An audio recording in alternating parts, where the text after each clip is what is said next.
Ratu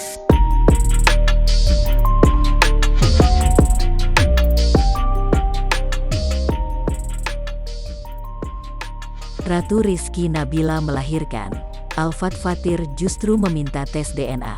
Pihak keluarga dari Ratu langsung tak terima. Sang model baru saja melahirkan buah hati pertamanya hasil hubungan dengan mantan suaminya Al-Fat Fathir. Namun sayangnya, saat melahirkan ia justru tak didampingi oleh sang mantan suami. Diketahui Ratu menggugat cerai Al-Fat saat hamil besar. Saat belum resmi cerai, Al-Fat diduga sudah menikah lagi dengan wanita bernama Nadia Christina.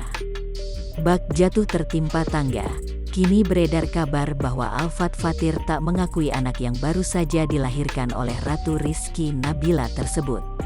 Bahkan, kini pemain dari Persija Jakarta itu meminta tes DNA terhadap dirinya dan anak Ratu Rizky Nabila. Lewat Instagram Story di akun Instagram Ratu, terlihat sosok wanita yang diduga saudara dari Ratu Rizky Nabila. Dia mengecam tindakan Al-Fat yang meminta tes DNA pasalnya. Dia mengungkapkan sang anak yang baru saja dilahirkan itu sangat mirip dengan Al-Fat sehingga tak perlu menjalani tes DNA saking kesalnya dengan pemain sepak bola Persija itu. Sang kerabat menyindir soal tes DNA, ia meragukan Al-Fat punya uang untuk tes DNA. Itu anaknya Ratu, persis banget mukanya kayak kamu, jeleknya, cakepnya kayak Ratu.